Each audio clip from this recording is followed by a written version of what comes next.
कहते हैं कि गुरु की क्या आवश्यकता, क्यों करना गुरु? गुरु कोई आवश्यक नहीं है। आवश्यक है भैया, आप शास्त्र अपने आप पढ़ने के लिए जाओगे, आपको कुछ नहीं मिलने वाला है।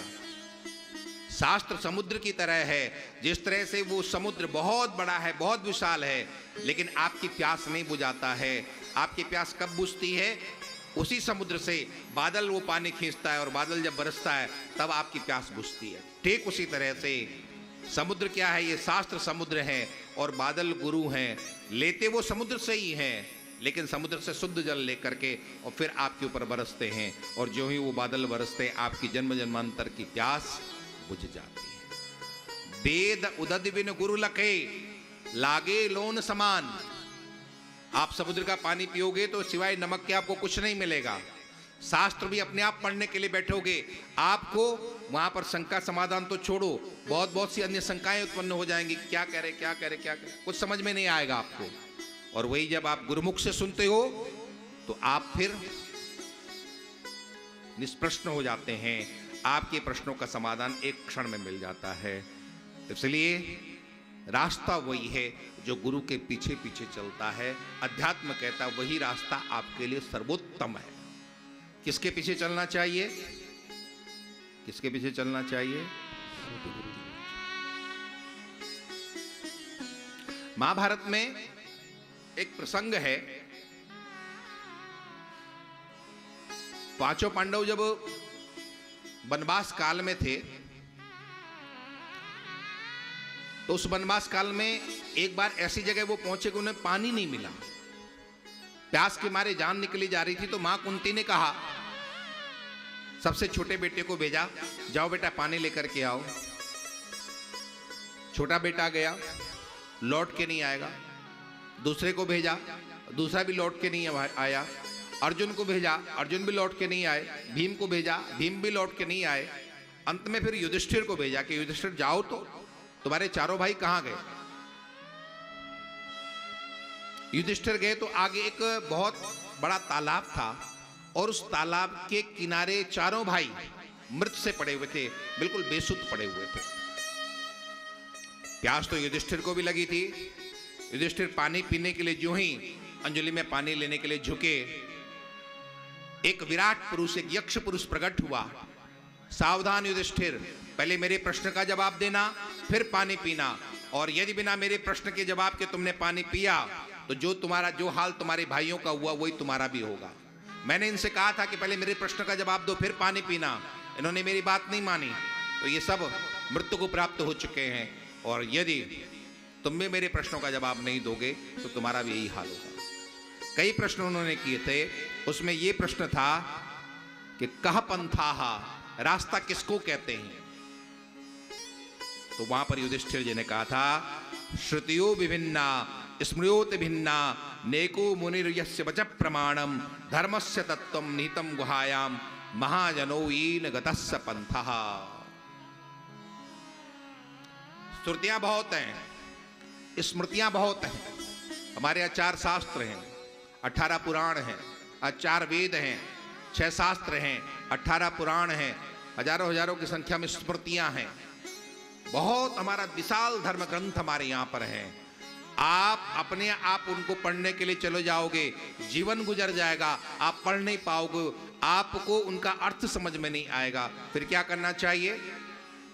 महाजनो येन गतस्य पंथः, गुरु महाराज के पीछे पीछे चलो। गुरु महाराज आपको सब कुछ बताते चले जाएंगे, आपके प्रश्नों का समाधान भी होगा और आपको लक्ष्य भी मिलेगा। आत्म तत्व की जागृति भी होगी, परमात्मा दर्शन भी आपको होगा। कब? जब आप गुरु के चरणों का बन करके रहोगे तब।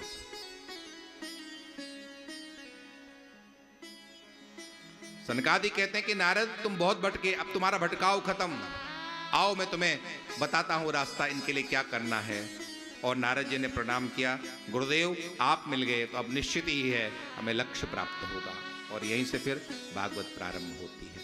आइए, गुरु महाराज का चिंतन हो रहा है, सब मिलकर के अपने अपने गुरुओं को प्रणाम करें।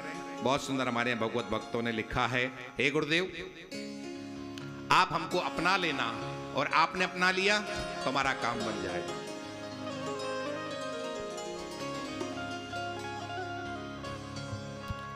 गुरुदेव दया करके हमको अपना लेना। गुरुदेव दया करके मुझको अपना लेना। गुरुदेव दया करके मुझको अपना लेना। गुरुदेव दया करके मुझको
समाये हो, मुझे प्राणों से प्यारे हो,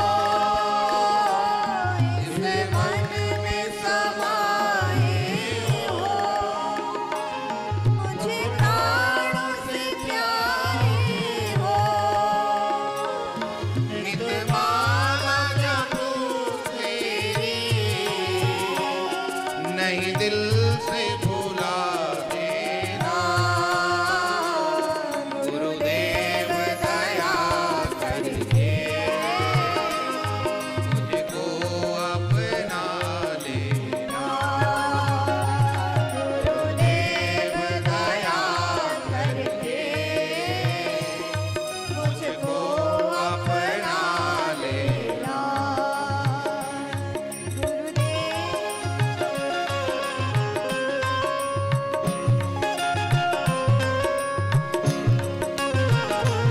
सभी बड़े भाव से ताली बजाते हुए सद्गुरुदेव भगवान की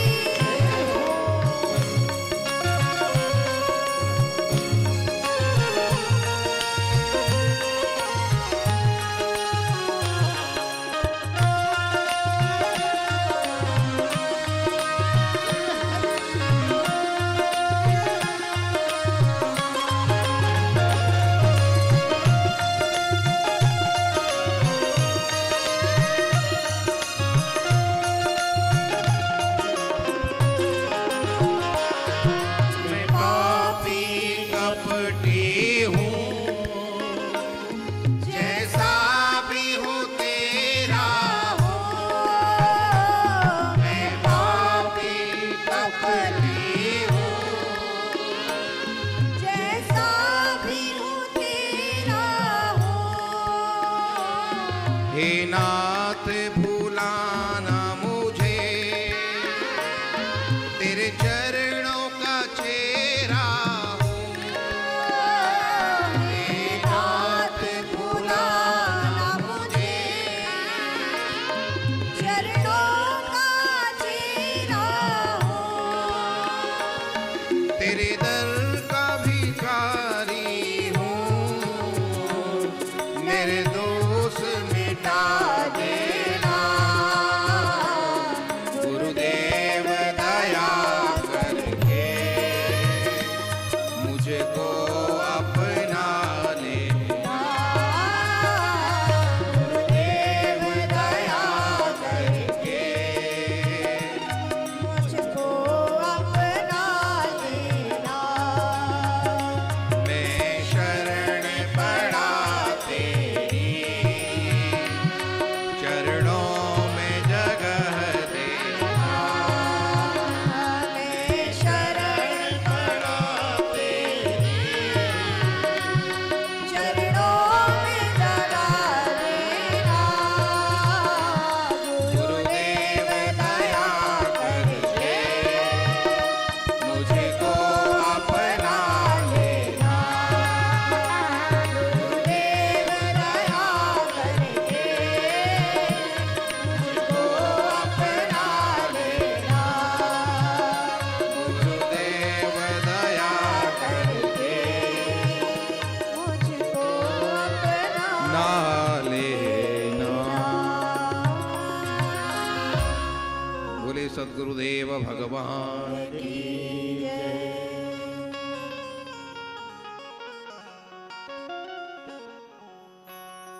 आ गए हैं इच्छाओं के आखिरी मोड़ पर। आ गए हैं इच्छाओं के आखिरी मोड़ पर। राह के उतार चढ़ाव देखते देखते अब तो मंजिल पे एक दिन पहुंच जाएंगे, इनके नक्शे कदम देखते देखते। महाजनों येन गतस्स पंथः, इन सद्गुरुओं के बताए रास्ते पर चलें, निश्चित ही है मंजिल हमें मिलेगी ही मिलेगी, वो लक्ष्य में मिलेगा ही मिलेगा। तो नारद जी ने कहा कि भगवान बताएं आप वो सत्कर्म क्या है। सनकादियों ने कहा चिंता मत करो, तुम हमें मिल गए ना, अब हम तुम्हें बताते हैं सत्कर्म क्या है जो ज्ञान वैराग्य और भक्ति के निमित्त करना है। वो सत्कर्म कुछ और नहीं है, भागवत कथा ही वो सत्कर्म है। तो नारद जी ने कहा मैंने तो वेद सुना दिया, क्या वेद से बढ़कर के भागवत है? का वेद से बढ़कर नहीं बल्कि वेद का ये फल है, वेद का ये सार है। जो कुछ वेद में कहा गया है वो बहुत सरल रूप में यहाँ पर व्यास जी ने लिखा है, वेद से अलग नहीं है।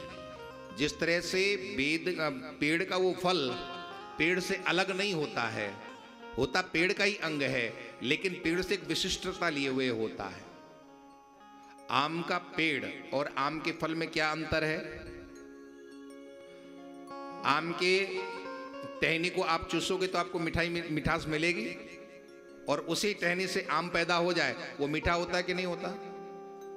आम का पेड़ मीठा नहीं है, लेकिन आम का क्या क्या मीठा है? फल मीठा है। ठीक उसी तरह से वेद हमारे लिए अगम्य है, लेकिन उन्हीं वेदों से ये भागवत रूपी हमें फल मिला है, ये बहुत मीठा है। आओ चलो इसी भागवत की कथा का वाचन करें ज्ञान भक्ति और वैराग्य के निमित्त, तो ये तीनों परिपुष्ट होंगे। मतलब आप जब भागवत सुनते हो तो आपको दोनों तरफ से फायदा है। भौतिक जीवन भी आपका उन्नत बनता है और आध्यात्मिक जीवन भी आपका उन्नत बनता है। बात समझ गए आप लोग? ऐसा मत समझना कि भागवत में बैठने का मतलब साधु होने के रास्ते पे हम जा रहे हैं। आपको साधु कोई नहीं बना रहा है। आप अपने घर में रहो, आपका भौतिक जीवन भी उन्नत होगा और आपका आध्यात्मिक जीवन भी उन्नत होगा। दोनों जीवन हमारे बनते हैं। यहाँ हमारे दोनों हाथ में लड्डू हैं। हम संसार में भी हम परिपुष्ट होते हैं, संसार में भी हम ऊंचाइयों को पाते हैं, और परमात्मा के चरणों में भी हम ऊंचाइयों को पाते हैं। यहाँ पर आने के बाद आपके दोनों हाथों में लड्डू हैं, लेकिन शर्त यही है कि 7 दिन तक यहाँ बैठ करके सुनते रहना। अब आप कहोगे महाराज 6 तो बज जाने दो, क्यों भान किशोर जी? ठीक है ना, आधे से ज्यादा लोग भाग जाएंगे। श्री वृंदावन बिहारी कोई बात नहीं, हमें तो यहाँ 3 लोग चाहिए। भान किशोर जी चाहिए, राम किशोर जी चाहिए और मोहन किशोर जी चाहिए। बस ये 3 लोग चाहिए। बाकी आप लोग बैठो तो भी ठीक, तो बहुत ठीक, ना बैठो तो भी कोई परेशानी नहीं है। और अच्छी बात है, एक भाई आगे बैठे, एक भाई बिल्कुल पीछे बैठे हैं आप लोग को संभालने के लिए। श्री वृंदावन बिहारी लाल की जय।